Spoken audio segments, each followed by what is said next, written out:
सभी को नमस्कार, स्वागत है आपका आज की क्लास में। आज की क्लास हमारे 11th की सीरीज के ऊपर है, जिसमें हम पॉलिटिकल साइंस के सारे चैप्टर्स को कवर करेंगे और इसमें हम सारे चैप्टर की समरी और सारी थ्योरी समझेंगे, जितने भी इंपॉर्टेंट पॉइंट से कवर करेंगे और इससे रिलेटेड जो भी क्वेश्चंस आपके बन सकते हैं इन पॉइंट से कवर हो जाएंगे और एमसीक्यू भी इसमें इंक्लूडेड होंगे। तो चलिए शुरू करते हैं। सबसे पहले हम देखते हैं अपना सिलेबस। तो हमारी 2 बुक्स हैं पॉलिटिकल साइंस की। तो पहले हम फर्स्ट बुक देखते हैं जो कि हमारे भारतीय संविधान के ऊपर है और बेसिकली इसमें 10 चैप्टर्स हैं। तो 10 में से जो पहला चैप्टर है हमारा संविधान क्यों और कैसे। तो सबसे पहले हम इस चैप्टर को देखेंगे, संविधान क्यों और कैसे, और टोटल ये 10 चैप्टर्स हैं। तो शुरू करते हैं। पहला चैप्टर है संविधान क्यों और कैसे, यानी सबसे पहले आपको जानना जरूरी है इसमें संविधान का मतलब क्या है। इस पूरे चैप्टर में आप भारतीय संविधान के बारे में पढ़ने वाले हो। भारतीय संविधान कैसा था, कब बना, कैसे बना, पूरा प्रोसेस चैप्टर के नाम में लिखा है, क्यों और कैसे, यानी संविधान बना क्यों, जब देश आजाद हो रहा था संविधान बनाने की जरूरत क्या थी और संविधान बना कैसे। तो इसको समझने से पहले हमें जानना जरूरी है कि संविधान है क्या। तो बेसिकली संविधान की परिभाषा यह है कि संविधान एक लिखित दस्तावेज है। लिखित दस्तावेज, क्योंकि हमारे देश का संविधान लिखित है। कई देशों का संविधान, जैसे ब्रिटेन का मौखिक संविधान होता है, तो हमारे देश का लिखित दस्तावेज है, लिखित संविधान है। और इसमें लिखा क्या है, तो इसमें देश को चलाने के लिए सभी नियम कानून, नीतियां, व्यवस्थाएं, इनका वर्णन है, जिसके आधार पर देश का प्रशासन का संचालन किया जाता है। प्रशासन का संचालन, यानी प्रशासन का संचालन अपनी मर्जी से नहीं कर सकते। हम क्या करते हैं, संविधान में पहले ही सारी चीजें, सारे नियम कानून, सारी योजनाओं को लिख दिया, जिसके आधार पर हम देश के प्रशासन को चलाएंगे। तो हम पॉलिटिकल साइंस के बच्चे हैं, तो हमारे लिए जानना बहुत ज्यादा जरूरी है कि संविधान है क्या। तो इसके बाद दूसरी पॉइंट है हमारा संविधान बना कैसे। तो सबसे पहले हम संविधान समझ चुके हैं, अब इसको कैसे समझेंगे। तो कैसे का क्रम हमारा आजादी के पहले से शुरू हो जाएगा। आपने देखा हम 1947 में आजाद हुए और संविधान हमारा 1950 में लागू हो गया। तो संविधान बनने की प्रक्रिया इसके बीच की नहीं है, इससे बहुत पहले की है। लेकिन जो आपके भारतीय संविधान का मूल बिंदु उभर के आता है वो 1942 में, जब क्रिप्स मिशन आया था भारत में। 1942 में क्रिप्स मिशन आया था। यह आया था भारतीय संविधान को तैयार करने, भारतीय संविधान को तैयार करने, लेकिन ये इस काम में असफल रहा और भारतीय संविधान को तैयार नहीं कर पाया। हमने इसका विरोध किया और ये वापस चला गया। फिर फाइनली एक प्रमुख मिशन आया 1946 में, जिसका नाम है cabinet mission. Even Cripps mission के जो अध्यक्ष थे क्रिप्स, वो भी इसमें सदस्य के रूप में आए। और 1946 में कैबिनेट मिशन 3 सदस्य सभा थी, ये 3 सदस्य, यानी इसमें कितने सदस्य थे, 3 सदस्य थे। और 1946 में इन्होंने संविधान सभा का निर्माण किया। इन्होंने संविधान नहीं बनाया, इन्होंने संविधान सभा बनाया। संविधान सभा ऐसी जो भारतीय संविधान को बनाएगी। और इस संविधान में सारे भारतीय थे, सारे तो नहीं, लगभग अधिकतर भारतीय थे, कुछ अंग्रेज भी थे, वो भी देखेंगे हम कैसे संविधान सभा का निर्माण हुआ, लेकिन लगभग भारतीय थे। और इनका हुआ चुनाव, और वो चुनाव किस आधार पे था, तो 10 लाख वाले क्षेत्र से एक प्रतिनिधि चुना गया, एक प्रतिनिधि। तो प्रति 10 लाख वाले क्षेत्र से एक प्रतिनिधि चुना, और ऐसे करते करते इन्होंने संविधान सभा का निर्माण किया। तो टोटल संविधान सभा में हमारे 389 सदस्य चुने गए। आपने सुना भी होगा 389, 389 सदस्य चुने गए। और ये भी विभाजित थे, मतलब डिवाइडेड थे सारे, ऐसा नहीं था कि चुनाव से चुने गए थे। तो 296 तो चुने गए, और इसमें से 93 जो थे वो देसी रजवाड़ों से थे। देसी रजवाड़े, यानी कि भारत जो था पहले 565 रजवाड़ों से मिलकर बना था। आज़ादी के बाद भारत में चुनाव और लोकतंत्र की व्यवस्था आई, लेकिन पहले 565 रजवाड़े थे। तो 93 सदस्य हमने रजवाड़ों के लिए सुनिश्चित कर दिए संविधान सभा में, और 296 का चुनाव हुआ। अब ये 296 भी विभाजित थे। कैसे विभाजित थे, तो सबसे बड़ी पार्टी कांग्रेस, तो 208 कांग्रेस से थे, 73 मुस्लिम लीग से थे, और कुछ 15 जो बचे वो अन्य थे, अन्य सदस्य जिनका चुनाव हुआ था। इसमें भी 4 जो थे वो चीफ कमिश्नर थे, चीफ कमिश्नर। और ये चारों जो थे अंग्रेज थे। तो ऐसे सदस्य थे, विभाजन था पूरे 389 सदस्यों का। तो ये पूरे संविधान सभा का निर्माण हुआ, और फाइनली इन्होंने मीटिंग करी 9 दिसंबर 1946 में।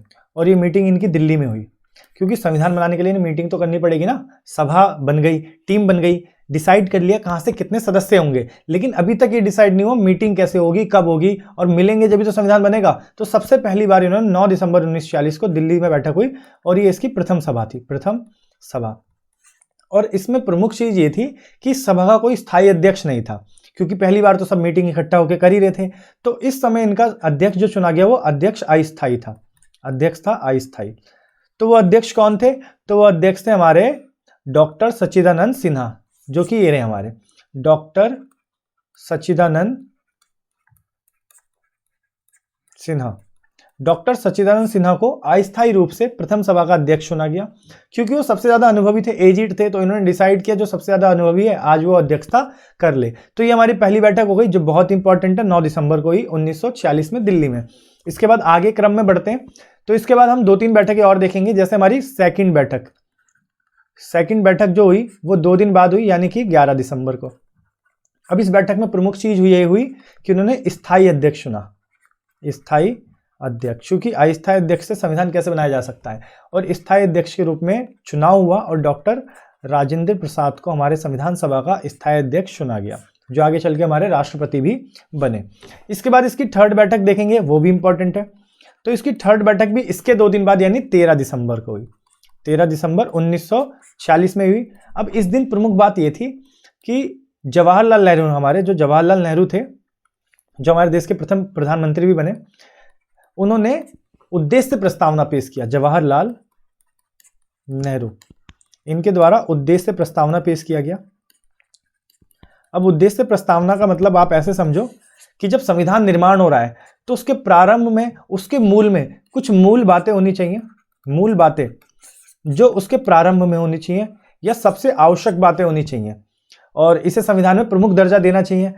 तो संविधान सभा के सामने इसे पेश किया जवाहरलाल नेहरू ने 13 दिसंबर को, और कहा इन बातों पे चर्चा करी जाए और डिसाइड किया जाए कि ये मूल बातें सही है या नहीं, और संविधान के प्रारंभ में ये होनी चाहिए या नहीं होनी चाहिए। और संविधान सभा ने इस पे चर्चा किया, और ये लगभग 22 जनवरी को 1947 में, यानी कि कुछ ही दिनों में इसे एक्सेप्ट कर लिया गया, स्वीकार कर लिया गया उद्देश्य प्रस्तावनाओं की। इसको हम अलग से भी देखेंगे उद्देश्य प्रस्तावना में क्या क्या बातें थी। फिर भी बेसिक बात ये थी कि भारत एक संप्रभुत्व गणराज्य होगा, संप्रभुत्व होगा। इसके अलावा भारत में 3 सेना होगी, 3 सेना से रक्षा होगी। इसके अलावा भारत में आरक्षण की व्यवस्था होगी। आरक्षण किसके लिए? दलितों के लिए, अल्पसंख्यकों के लिए, और सभी नियम कानूनों का भाई पालन करेंगे, नियम कानून का सख्ती से पालन करेंगे। तो ये मेन बातें थी उद्देश्य प्रस्तावना में जवाहरलाल नेहरू ने जो पेश करी। ये तीसरी बैठक में थी। तो हमने 3 प्रारंभ की बैठक देख ली। इसके बाद संविधान बनना शुरू हो गया।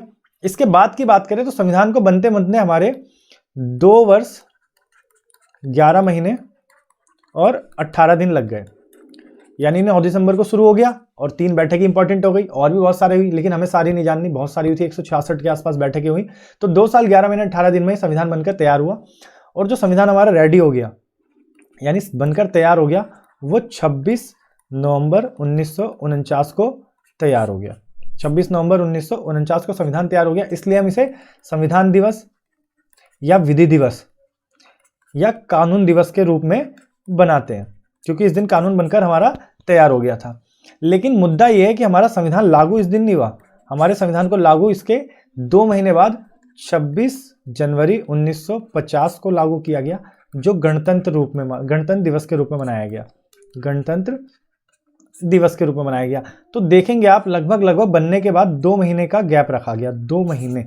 तो आपका क्वेश्चन उठता है कि ये 2 महीने लगाए क्यों? जब संविधान हमारा बनकर तैयार हो गया था 26 नवंबर 1949 को, तो 2 महीने लगे क्यों 26 जनवरी 1950 में लागू करने से पहले? तो हम ये देखेंगे। लेकिन इससे पहले एक पॉइंट और समझ लो आप, जो पहली सभा में 389 सदस्य थे और संविधान को बनते बनते ये सदस्य और कम हो गए, और जिस दिन बनकर तैयार हुआ ये 296 सदस्य बचे, 296 सदस्य बचे। और इसका कारण आप मूल कारण ये मान लो कि देश 15 अगस्त 1947 को विभाजित हो गया, तो बहुत सारे सदस्य पाकिस्तान की तरफ चले गए। तो हमारे संविधान को बनाने के लिए मूल भूमिका 296 सदस्य थे, जिन्होंने बनाकर तैयार किया। इसके बाद 2 महीने बाद ये लागू हुआ। अभी 2 महीने का कारण देखना हमें कि 2 महीने क्यों लगे। तो इसके लिए थोड़ी सी हिस्ट्री देखनी पड़ेगी आपको। हिस्ट्री पूर्ण स्वराज की 31 दिसंबर 1929 में, यानी थोड़ा पीछे जाओगे आप तो कांग्रेस की एक मीटिंग हुई थी लाहौर में, जिसे हम लाहौर अधिवेशन कह सकते हैं, लाहौर अधिवेशन। ये लाहौर अधिवेशन हुआ था, वो भी कांग्रेस का।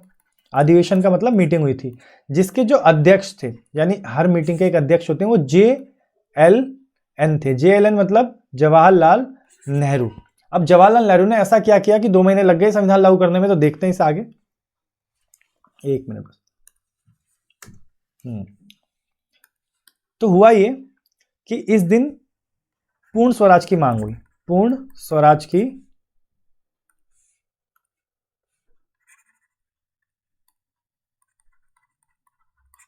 की मांग। और ये पूर्ण स्वराज की मांग भी किसने करी? JLN ने करी लाहौर में। कब? 31 दिसंबर 1929 में। तो इससे कैसे कनेक्टेड है भाई? कनेक्टेड ये है कि इसके बाद 26 जनवरी यानी 26 दिन बाद 1930 में इन्होंने स्वतंत्रता दिवस बनाया, जबकि हम स्वतंत्र नहीं हुए। इनका मानना था जब पूर्ण स्वराज की मांग कर दी तो आगे चल के हम अपनी स्वतंत्रता दिवस बना के अंग्रेजों को प्रदर्शित करेंगे कि हम मानते हैं कि हम स्वतंत्र होने वाले हैं कुछ समय में और हमारी मांगे इस प्रकार से इस तरफ चल रही हैं। तो प्रथम स्वतंत्रता दिवस बनाया। इसके बाद आप ध्यान दो कि हर साल बनाते थे 26 जनवरी को, लेकिन आगे चल के आजाद कब हो गए हम? 15 अगस्त को। तो हम इसे बनाना छोड़ चुके थे। लेकिन हमारे बड़े बड़े इतिहासकार जो थे, बड़े बड़े पॉलिटिशियन थे, जो उनका मानना था पहली बार 26 जनवरी 1930 को हमने स्वतंत्रता दिवस बनाया था, तो इस दिन को किसी न किसी रूप में हमें ऐतिहासिक करना था और हमारे भारतीय इतिहास के पन्नों में, भारतीय पन्नों में बहुत ज़्यादा मजबूत करना था। तो इन्होंने क्या करा? 26 जनवरी को 1950 में संविधान ही लागू कर दिया कि स्वतंत्रता दिवस रूप में ना सही, ये गणतंत्र दिवस रूप में तो बनाया जाएगा, गणतंत्र दिवस के रूप में बनाया गया। इसीलिए 2 महीने लगाया ताकि 26 जनवरी को बहुत इंपॉर्टेंट डे बनाया जा सके। तो ऐसे करके संविधान लागू हो गया 26 जनवरी 1950 को। अंतिम चीज और देख लो आप, इसकी आखिरी सभा, पहली सभा तो देख ली थी आपने, आखिरी सभा और देखो 24 जनवरी 1950, यानी संविधान लागू करने से 2 दिन पहले आखिरी सभा हुई थी। इस दिन सदस्य और कम से 284 सदस्य थे। अब ये जानना बहुत जरूरी क्यों है आखिरी सभा के बारे में, क्योंकि इस दिन कुछ और ज्यादा इंपॉर्टेंट काम हुए, वो भी देखो क्या काम हुए। अंतिम सभा, तो ये इंपॉर्टेंट है, याद रखना अंतिम सभा में क्या क्या हुआ। पहला, चुनाव हुआ। चुनाव किसके लिए? देश के राष्ट्रपति के लिए। और राष्ट्रपति किसे चुना गया? राजेंद्र प्रसाद। राजेंद्र प्रसाद कौन थे? स्थायी अध्यक्ष जो चुने गए थे संविधान सभा के। दूसरी चीज क्या हुई? इसी दिन हमने क्या करा? अपने राष्ट्रगान को और राष्ट्रगीत को मान्यता दी संविधान से। और तीसरी चीज, सभी सदस्यों ने, जितने भी सदस्य थे हमारे संविधान सभा के, उस दिन थे 284 सदस्य, इन्होंने हस्ताक्षर किए संविधान पर, क्योंकि बनाया है तो हस्ताक्षर तो बनता है ना भाई। और ऐसे करके हमारा गणतंत्र दिवस बनाने लग गए हम। कब? 26 जनवरी से, 1950 से बनाने लग गए और हर 26 जनवरी को बनाते हैं। तो ऐसे करके हमारा संविधान बना। तो आपके इस चैप्टर का मूल जो था, संविधान क्यों और कैसे, तो संविधान क्या था ये तो समझ लिया आपने, लिखित दस्तावेज, सारे नियम कानून प्रशासन को चलाने के लिए। और वो कैसे बना, तो इसकी शुरुआत हमने क्या देखा, कहां से हुई? क्रिप्स मिशन से। और क्रिप्स मिशन के बाद जो असफल रहा, इसके बाद कैबिनेट मिशन जो सफल रहा, और 3 सदस्यों की टीम थी, इसने संविधान सभा बनाया। संविधान सभा में कैसे इसका निर्माण हुआ ये देखा हमने। इसके बाद इनकी बैठकें देखी, सारी इंपॉर्टेंट बैठकें देखी, और फिर इन्होंने क्या क्या काम किया ये देखा।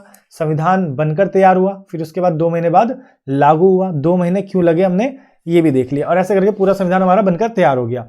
अब हम अगला पॉइंट देखेंगे, अपने संविधान की विशेषताएं, यानी संविधान की क्या क्या विशेषताएं थी। पहला पॉइंट, और एक और चीज, ये पेपर में 6 नंबर में आता है, ये बहुत इंपॉर्टेंट क्वेश्चन है, 6 नंबर या 4 नंबर का पक्का आता है, तो इस पर ध्यान देना, और बहुत आसान भी है, इजीली हो जाएगा। विश्व का सबसे बड़ा संविधान, हमारा संविधान विश्व का सबसे बड़ा संविधान है। अभी जब बन के तैयार हुआ था तब इसमें 22 भाग थे, अब इसमें 25 भाग है, यानी इतना बड़ा, इसको कई भागों में बांटना पड़ा। 395 अनुच्छेद थे तब, और अभी देखो तो आप 470 से भी अधिक हैं अनुच्छेद। और बात करें अनुसूचियों की तो 8 अनुसूचियां थी, और अभी हमारे पास 12 अनुसूचियां हैं। तो विश्व का सबसे बड़ा संविधान तो हुआ ही हुआ। दूसरा, लिखित संविधान। मैंने आपको बताया था कई देशों का संविधान मौखिक संविधान होता है, जैसे यूके का कैसा संविधान है? मौखिक, यानी कि प्रशासक की मर्जी है, अपने अनुसार वो करता है। और लिखित में क्या होता है? सब कुछ लिखित रूप से होता है और उसी के आधार पर चलना पड़ता है। अगला पॉइंट अपना कठोर व लचीला। तो कठोर और लचीले का क्या मतलब है? कठोर मतलब जो संशोधन होता है, संशोधन आप समझते हो, यानी संविधान में जो परिवर्तन होता है वो बहुत ही जटिल प्रक्रिया द्वारा होता है, मुश्किल है, बहुत ही जटिल प्रक्रिया, क्योंकि ये संसद करती है और संसद में प्रक्रियाएं बहुत ही मुश्किल होती हैं। लेकिन लचीला इसलिए हम कह रहे हैं क्योंकि संविधान में स्वयं लिखा है, अनुच्छेद 368 के तहत संसद द्वारा संविधान में संशोधन हो सकता है, परिवर्तन हो सकता है, यानी कि ये विशेषता तो इसमें है ही ना कि परिवर्तन हो सकता है, तो लचीला तो ये हुआ। हालांकि परिवर्तन करने की जो प्रक्रिया है बहुत ही मुश्किल है, इसलिए इसे हम कठोर भी कहते हैं। अगला पॉइंट क्या है अपना? उधार लिया गया है भाई, ये बहुत इंपॉर्टेंट पॉइंट है। उधार लिया गया का मतलब ऐसा नहीं है कि किसी से संविधान ही उठा लिया हमने क्या करा, मैं इसमें समझाता हूं आपको। यूके से यानी ब्रिटेन से, यूएसए यानी अमेरिका से, आयरलैंड से, कनाडा से, जापान से, जर्मनी से, अलग अलग देशों से, फ्रांस से बहुत सारी चीजें उधार ली, यानी हमारे संविधान में डालने के लिए कई सारे नियम कानून उधार लिए। फ्रांस से हो गया, आयरलैंड, फ्रांस, कनाडा, काफी देशों से लिया। यूके से क्या लिया हमने? अधिक बहुमत के आधार पर जीत। अधिक बहुमत के आधार पर जीत, यानी हमारे देश में जो जीत होती है वो अधिक बहुमत के आधार पर होती है। और संसदीय व्यवस्था, हमने जो संसदीय व्यवस्था लिए कहां से लिए? यूके से, ब्रिटेन से। यूएसए से हमने मौलिक अधिकार ले लिए। आयरलैंड से हमने नीति निर्देशक सिद्धांत यानी DPSP, directive principles of state policy. France से हमने क्या लिया? स्वतंत्रता, समानता, स्वतंत्रता और समानता। और भी बहुत सारी चीजें ली हैं, लेकिन 11th के हिसाब से इतनी बेसिक चीजें। कनाडा से हमने लिया संघात्मक ढांचा। संघात्मक ढांचा यानी भारत जो है संघीय व्यवस्था है, कई सारे राज्यों और यूटी यानी केंद्र शासित प्रदेशों से मिलकर बना है, तो ये व्यवस्था ली।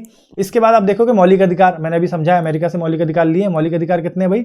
6 मौलिक अधिकार है। अनुच्छेद 12 से 35 यानी कि भाग 3 में दिए हैं 12 से 35 तक। और इसमें जो 6 मौलिक अधिकार है, 6, ये अपने 14 से 32 तक है। बाकी में आपकी एक्सप्लेनेशन है। इसके बाद तीसरा पॉइंट है, छठा पॉइंट है अपना शक्ति विभाजन। भारत में शक्तियां बटी हुई हैं, चाहे वो सरकार के रूप में देखो, जो यहां पे मैं एक्सप्लेन कर देता हूं आपके लिए। शक्ति विभाजन, अब शक्ति विभाजन कई रूप में है। एक तो आप देखो त्रिस्तरीय सरकार है। त्रिस्तरीय सरकार मतलब सरकार भी 3 स्तर पे, केंद्र सरकार, राज्य सरकार और स्थानीय सरकार। दूसरा आप देखो सरकार के 3 अंग है। 3 अंग, कैसे 3 अंग है? कार्यपालिका, विधायिका और न्यायपालिका। और जो मेन चीज है वो है 3 सूचियां। 3 सूचियां यानी हमारी जो शक्तियां हैं वो लिखित रूप से 3 सूचियों में बटी है। वो कैसे? त्रिस्तरीय सरकार के हिसाब से मान लो आप, केंद्र सरकार के लिए अलग सूचियां हैं और राज्य सरकार के लिए अलग सूचियां हैं। और एक सूची है जो है समवर्ती सूची। समवर्ती सूची, इस सूची में क्या होते हैं? जो विषय हैं वो केंद्र सरकार भी कानून बना सकता है उस विषय पे, और राज्य सरकार भी उस विषय पे कानून बना सकता है। तो ऐसा करके हमारी शक्ति भी बटी हुई है। और आखिरी में संघीय व्यवस्था, जो मैंने अभी आपको पहले बताया, कनाडा से लिया था। संघीय व्यवस्था का मतलब भारत क्या है? कई सारे राज्यों से मिलकर बना है, कई सारे केंद्र शासित प्रदेशों से मिलकर बना है, और शक्तियां भी बटी हुई हैं। तो ये भारत की संविधान की विशेषता हो गई। इसके बाद लास्ट पॉइंट आप देखोगे आलोचना, और आपका चैप्टर खत्म। और ये पेपर में कई बार क्वेश्चन आ चुका है और आने की संभावना भी है, तो इसको ध्यान से समझ लो। आलोचना का मतलब होता है हम आज के संविधान की कुछ कमियां बताते हैं, जो हमारा संविधान बना उसमें कुछ ना कुछ कमियां थी। सबसे पहला पॉइंट, विस्तृत संविधान, यानी अत्यधिक बड़ा है, इतना बड़ा भी नहीं होना चाहिए कि कोई कभी पढ़ ही ना पाए, कोई कभी समझ ही ना पाए। दूसरा, अधिक समय, इसको कितने लगे? लगभग 3 साल। हमने देखे 2 साल 11 महीने और 18 दिन, जबकि अमेरिकी संविधान तो 4-5 महीने में ही बन के तैयार हो गया था। फिर अधिक खर्चा, यानी उस समय के हिसाब से इसमें लगभग 64 लाख रुपए लगे, जबकि देश की आज़ादी के समय बहुत ज़्यादा कंगाली वाली हालत थी। 64 लाख रुपए उस समय बहुत ज़्यादा थे।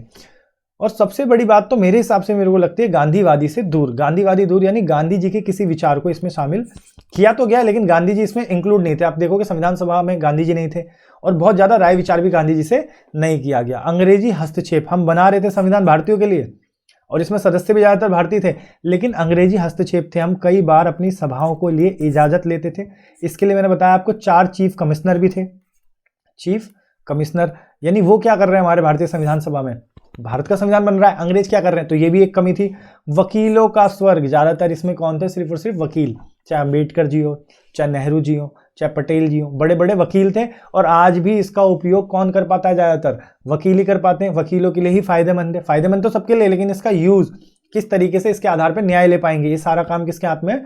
वकीलों के हाथ में है। तो ये हमारी कुछ आलोचनाएं हो गई। आपको ये चैप्टर खत्म हो गया। होप सो आपको ये चैप्टर समझ आया हो। अगली क्लास में हम चैप्टर 2 कवर करेंगे ऐसे ही 1 शॉट में, और इससे रिलेटेड जितने भी क्वेश्चन बनेंगे वो आपके कवर हो गए। ये जो चैप्टर आपने पढ़ा, इसके नोट्स अगर चाहिए आपको तो टेलीग्राम का लिंक डिस्क्रिप्शन में वो ज्वाइन कर लो, उसमें मैं PDF डाल दे रहा हूँ। और मिलते हैं अगली क्लास में, तब तक के लिए नमस्कार।